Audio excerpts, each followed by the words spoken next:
क्या 30 दिन में लगातार शॉर्ट्स अपलोड करके 1 लाख सब्सक्राइबर्स किया जा सकता है? इस पे मिल रहा है 74 मिलियन से भी ज्यादा व्यूज और इस अकेले शॉर्ट्स ने $1.8 की कमाई की और ये एक शॉर्ट्स 50,000 सब्सक्राइबर से भी ज्यादा ला कर दिया। शॉर्ट्स वीडियो को वायरल करने का सिर्फ एक ही तरीका है दोस्तों, जिसके पास लक है उसको 10 मिलियन व्यूज मिले और जिसके पास लक नहीं है उसको 10 व्यूज मिले। लेकिन ये सच्चाई नहीं है और इसमें से एक टूल सबसे बड़ा फैक्टर है जो आपके शॉर्ट्स को वायरल होने और ना होने का कारण बनता है। और मुझे आपने इसके बारे में सुना जरूर होगा। यह लाइन डिसाइड करेगी आपके शॉर्ट्स को 10 व्यूज मिलेंगे या 10 मिलियन व्यूज। तो आइए इसे जितना हो सके उतना चैप्टर वाइज चैप्टर में समझते हैं। शॉर्ट्स वीडियो को वायरल करने का लॉजिक बड़ा सिंपल है दोस्तों। यूट्यूब क्रिएटर्स को एक टूल्स देता है जिसका नाम है ऑडियंस रिटेंशन। इसे देखने के लिए बाइटी स्टूडियो ओपन करिए और जिसका भी रिटेंशन देखना है उस पर क्लिक करिए और इस एनालिटिक्स पे क्लिक करिए। आपको यहाँ ऑडियंस रिटेंशन दिखाई देगा। आप जितना इसको बढ़ाएंगे आपका शॉर्ट्स उतना ही वायरल होता जाएगा। लेकिन समस्या ये हो जाता है कि कई लोगों को ये भी ज्यादा होने के बाद भी शॉर्ट्स को व्यूज मिलता ही नहीं। इसे समझने से पहले इसके पीछे साइंस को समझते हैं और इसे कैसे बढ़ाया जाता है ये भी जानते हैं। आपने कभी सोचा है कि 10 मिलियन व्यूज और 10 व्यूज वाले शॉर्ट्स पे क्या अंतर है? बहुत से लोग ये सोचकर इग्नोर कर देते हैं कि ये तो लक है, जिसके पास लक है उसको 10 मिलियन व्यूज मिले और जिसके पास लक नहीं है उसको 10 व्यूज मिले। लेकिन ये सच्चाई नहीं है। मैंने कई सारे वायरल शॉर्ट्स पे एक्सपेरिमेंट किया है और कई सारे चैनल को एनालिसिस करने के बाद और इस पूरी प्रोसेस में एक बात तो क्लियर हो गई है कि शॉर्ट्स बनाने के पीछे एक साइंस है और एक बार आप इस पे महारत हासिल कर लेते हैं तो लाखों व्यूज ला सकते हैं और वायरल शॉर्ट्स को लक के नजरिए से देखना बंद कर देंगे। शॉर्ट्स एल्गोरिथम हजारों टूल्स का यूज करता है यह जानने के लिए कि आपका शॉर्ट्स कितना व्यूज लाने लायक है और इसमें से एक टूल्स सबसे बड़ा फैक्टर है जो आपके शॉर्ट्स को वायरल होने और ना होने का कारण बनता है। और मुझे यकीन है आपने इसके बारे में सुना जरूर होगा। यह लाइन डिसाइड करेगी आपके शॉर्ट्स को 10 व्यूज मिलेंगे या 10 मिलियन व्यूज। तो आइए इसे जितना हो सके उतना चैप्टर वाइज चैप्टर में समझते हैं। कंपोजिंग को समझने के लिए एक लाइन ड्रा कर रहा हूँ। हमारे पास पहले पॉइंट पर हुक है और दूसरे पॉइंट पर पे ऑफ। पे ऑफ क्या है मैं आपको बताऊंगा। ये दोनों लाइन को जोड़ने वाली लाइन स्टोरी टेलिंग है। हम सभी पॉइंट को देखेंगे। सबसे पहले चलते हैं हुक पे। आपका हुक बेसिकली आपके शॉर्ट्स का इंट्रो होता है। इसे जितना हो सके उतना छोटा और देखते ही समझ जाना चाहिए कि ये शॉर्ट्स किस बारे में है, क्योंकि कई बार हम ऑडियंस को हुक में कंफ्यूज कर देते हैं और कॉम्प्लिकेटेड बना देते हैं, जिससे व्यूअर्स शॉर्ट्स को इग्नोर कर देता है, जिससे हमारा ऑडियंस रिटेंशन बद से बदतर हो जाता है। इसलिए हुक को जितना छोटा और सिंपल बना सके उतना अच्छा होता है, क्योंकि आपका ऑडियंस पानी की तरह होता है। मान लीजिए ये पानी आपके ऑडियंस का दिमाग है और ये रास्ता आपका शॉर्ट्स। अगर आपने पहले 5 स्टेप्स को क्लियर नहीं किए और बाकी रास्ते साफ कर चुके हैं तो ऑडियंस जब आपके शॉर्ट्स पे आएंगे तो उसको नहीं पता कि 5 स्टेप्स के बाद रास्ता साफ मिलेगी। वो 5 सेकेंड्स की वजह से किसी और रास्ते पे चलना शुरू कर देगा और आपको लगेगा कि मैंने तो शॉर्ट्स पे इतनी मेहनत की लेकिन कोई भी क्यों नहीं देखता, और आप इसे लक समझकर डिमोटिवेट और सैड फील करने लगते हैं। क्या होता अगर आपने पहले 5 कदम को पूरी तरह साफ रखते? अगर आप 5 कदम को साफ कर देंगे तो ऑडियंस उसी तरह आपके शॉर्ट्स को भी देखेंगे जैसे वायरल शॉर्ट्स को देखते हैं। इसीलिए अपने हुक के पहले 5 सेकेंड में कुछ ऐसा करिए कि ऑडियंस को आगे देखने का मन करे। 5 सेकेंड से कम समय में यह सब कुछ फिट करना मुश्किल लग सकता है, लेकिन यह करना उतना भी मुश्किल नहीं है कि नहीं होगा। आप अपने नीच के वायरल शॉर्ट्स को देखिए और ये समझने की कोशिश करिए इसने हुक को कैसे किया जो शॉर्ट्स वायरल हो गया। Music, sound effects, visual, editing सभी कुछ पर नजर रखना, क्योंकि छोटी से छोटी चीज भी वीडियो वायरल करा सकता है। अब आपका शॉर्ट्स आगे बढ़ने के लिए तैयार है।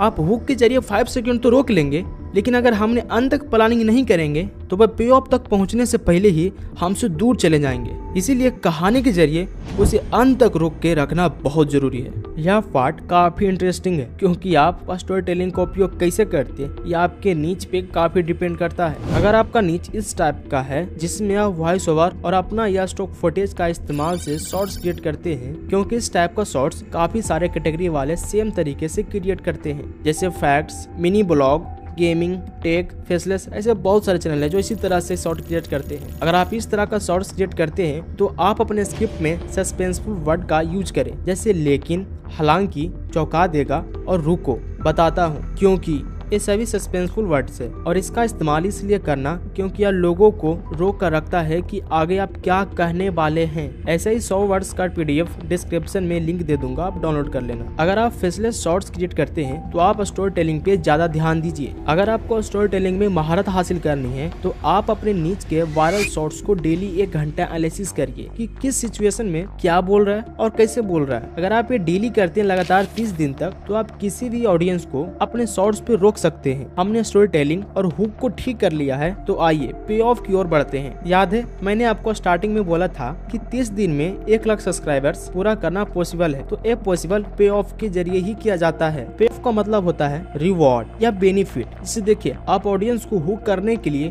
कुछ न कुछ लालच दिए होंगे ना, जैसे आप वीडियो के बीच में या फिर लास्ट में बताने वाले हैं। फॉर एग्जाम्पल इस एक शॉर्ट्स को देखिए। ये साइंस के जादू करके आप किसी के भी होश उड़ा सकते हो और लास्ट वाला तो देख के आप भी चौंक जाओगे। इसमें पे ऑफ है, लास्ट वाला देखकर आप भी चौंक जाएंगे। इस शॉर्ट्स को स्टार्ट हुए 5 सेकंड ही हुए, इसने हुक में पे ऑफ का लालच भी दे चुका है। अगर आप अपने वीडियो को ध्यान से देख रहे हैं तो आपको पता होगा इसने स्टार्टिंग में एक सस्पेंसफुल वर्ड भी बोला है। अगर आप हुक में सस्पेंसफुल वर्ड बोलते हैं तो वो हुक और भी स्ट्रॉन्ग हो जाता है। चलो इसने स्ट्रॉन्ग हुक तो रेडी कर लिया है, अब ये देखना है कि स्टोरी टेलिंग किस तरह से करता है। जाओगे 2 पेंसिल्स को नमक वाले पानी में डालकर उसके ऊपर बैटरी रख देनी है और अब आप पानी से हाइड्रोजन और ऑक्सीजन को अलग होते हुए देख सकते हैं। पानी की एक बोतल को 2 घंटे के लिए फ्रिज में रख दें, फिर उसे धीरे से बाहर निकालें और फिर जैसे ही बोतल को दबाव के साथ नीचे रखोगे तो बोतल का पानी तुरंत बर्फ में बदल जाएगा।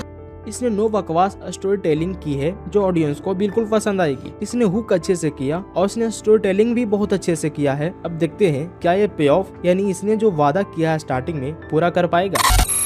एक पेपर लेकर उस पर कुछ इस प्रकार से फेविकोल लगा देना है, फिर उसमें एक पेंसिल रखकर पेपर को रोल कर देना है। बाद में उस पेंसिल को बाहर निकालकर उस पेपर को इस प्रकार से किसी प्लकर में लगाकर ऐसे रख देना है। फिर आप जैसे ही उस पेपर में आग लगाओगे तो उसका धुआं नीचे की ओर बहने लगेगा। और अगर आप साइंस में रुचि रखते हैं तो हमारे साथ आज ही जुड़े। अरे वाह, बाकी में लास्ट वाला मजेदार है। इसने पे ऑफ भी कंप्लीट कर लिया। इस शॉर्ट्स को देखने वाले ऑडियंस हैप्पी होंगे क्योंकि इसने जो वादा किया था स्टार्टिंग में वो पूरा किया पे ऑफ के जरिए। इसे ही पे ऑफ कहा जाता है। जब इसने पे ऑफ कंप्लीट कर लिया, अब इसके पे ऑफ के बदले ऑडियंस इसे भी कुछ रिवॉर्ड देगी और वो रिवॉर्ड आप ऑडियंस से डिमांड कर सकते हैं। जैसे आप सब्सक्राइब करने के लिए बोल सकते हैं, लाइक करने के लिए बोल सकते हैं या फिर कमेंट करने के लिए बोल सकते हैं। क्योंकि आपने पे ऑफ देकर उसे डिसअपॉइंटेड नहीं किए, इसीलिए ऑडियंस आपके बात को मान सकते हैं। इस शॉर्ट्स ने एक स्ट्रॉन्ग हुक भी क्रिएट कर चुका है, स्टोरी टेलिंग भी ठीक से किया है और इसने पे ऑफ भी अच्छे से किया है। तो इस शॉर्ट्स पे कितनी व्यूज मिलनी चाहिए? 1 मिलियन, 10 मिलियन, 20 मिलियन? अरे नहीं, इस पे मिल रहा है 74 मिलियन से भी ज्यादा व्यूज और इस अकेले शॉर्ट्स ने $1.8 की कमाई की और ये एक शॉर्ट्स 50,000 सब्सक्राइबर से भी ज्यादा ला कर दिया होगा। अगर आप इस ट्रिक को बार बार अप्लाई करते हैं तो आप 1 महीने के अंदर 1 लाख सब्सक्राइबर से पार कर जाएंगे। अब आप बताओ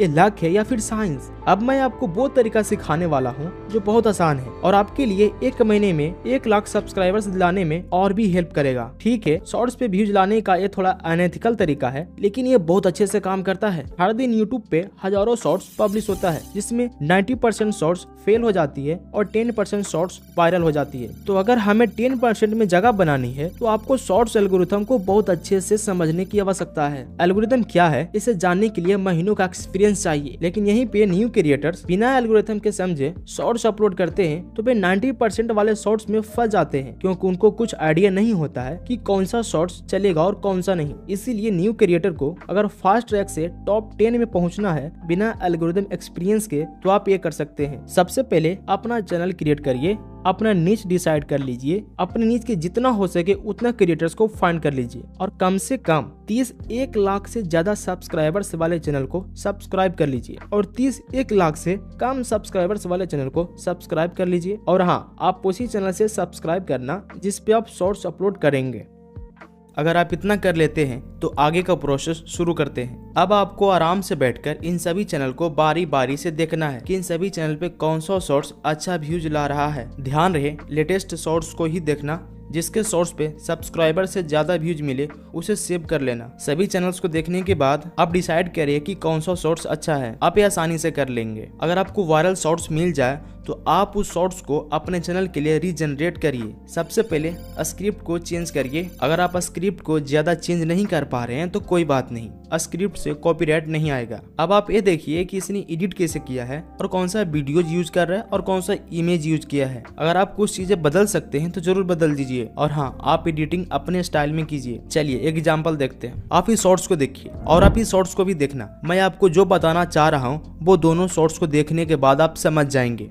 ये बंदा दिखा रहा है कि गाड़ी चलाते समय बेहोशी के बाद क्या होता है। तो देखिए, स्टीयरिंग में हाथ ना होने के कारण कार ऑटोमेटिक आवाज निकालता है, और अगर तब भी आप नहीं पकड़े तो भाई हल्का हल्का झटका देता है, भाई होश में आ, क्या कर रहा है तू। और अगर तब भी नहीं हुआ तो कार पूरा ऑटोमेटिक मोड में जाके धीरे धीरे किनारे आने लगता है। और ये टेक्नोलॉजी फ्यूचर में हर कार में आने वाला है। और जैसे ही ये कार किनारे पहुंचा, वो जोर जोर से हॉर्न बजाकर इमरजेंसी कॉल करने लगा कि आसपास के लोग देखो कि भाई टपक उपक तो नहीं ना गया। ये आदमी अपनी जान पर खेल गया बस ये जानने के लिए कि अगर वह बेहोश हो जाए तो उसकी ऑटो पायलट कार कैसे उसकी जान बचाएगी। जब उसने कुछ समय के लिए स्टीयरिंग पर हाथ नहीं रखे तो कार अजीब तरह की आवाजें करने लगी और कुछ ही देर बाद कार झटके मारने लगी ताकि अगर आदमी सोया हो तो वह उठ जाए। लेकिन फिर भी जब वह आदमी नहीं उठा तो कार का ऑटो पायलट मोड ऑन हो गया और धीरे धीरे कार के ब्रेक लगने लगते हैं और अपने आप कार रोड के साइड में जाने लगती है और ऑटोमेटिक कार का हॉर्न बजने लग जाता है। लेकिन फिर भी जब वह आदमी नहीं उठता तो कार अपने आप इमरजेंसी नंबर पर कॉल कर देती है।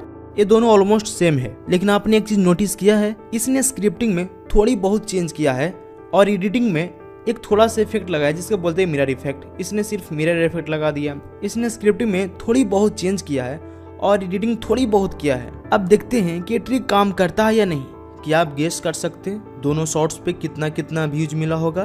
दोनों शॉर्ट्स पे ऑलमोस्ट सेम व्यूज मिला है दोस्तों।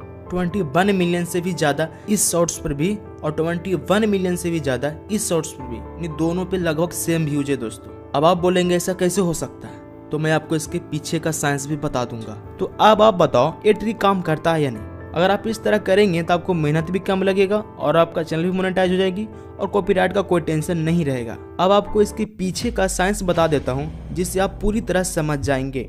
देखो, यूट्यूब का एल्गोरिदम सभी यूजर्स का हिस्ट्री रखता है और उस हिस्ट्री को देखकर एल्गोरिथम सभी यूजर्स को अलग अलग कैटेगरी में डिवाइड करता है। अगर आपको अपना हिस्ट्री देखनी है तो आप यहाँ से देख सकते हैं। इसी हिस्ट्री को देखकर यूट्यूब वीडियोज को रिकमेंडेशन करता है और शॉर्ट्स को रिकमेंडेशन करता है कि आपको कौन सा शॉर्ट्स पसंद आ सकता है। यूट्यूब ये हिस्ट्री देखकर पता लगा लेता है कि आपको कौन सा शॉर्ट्स अच्छा लगेगा और कौन सा नहीं। अगर कोई न्यू यूजर्स यूट्यूब पे आता है तो उसको डिफरेंट शॉर्ट्स या फिर वीडियोस दिखाया जाता है। अगर यूजर्स किसी को लाइक या कमेंट सब्सक्राइब करता है तो उसी डाटा के देखते हुए उसे उस टाइप की कैटेगरी में रखा जाता है जहाँ इस टाइप का वीडियोस दिखाया जा रहा होता है। और बीच बीच में आपको ऐसे टाइप के शॉर्ट्स भी दिखाए जाएंगे जिसे आपने कभी देखा नहीं होगा। अगर आप उसे भी लाइक करते हैं तो आपको उस कैटेगरी में भी रखा जाएगा। अगर कोई शॉर्ट्स इन सभी को अच्छा लगता है तो यूट्यूब उस शॉर्ट्स को रेफरेंस लेकर उसी टाइप का शॉर्ट्स और फाइंड करने लगता है ताकि इन सभी को इसी टाइप का शॉर्ट्स और दिखाया जाए और यूट्यूब इस टाइप का शॉर्ट्स उसे दिखाना शुरू कर देता है। अगर आप उस शॉर्ट्स को जान गए जिसे यूट्यूब ने रेफरेंस के लिए सिलेक्ट किया है तो आप उस शॉर्ट्स को रीजनरेट करके यूट्यूब एल्गोरिथम को मजबूर कर सकते हैं आपके शॉर्ट्स को ऑडियंस को दिखाने के लिए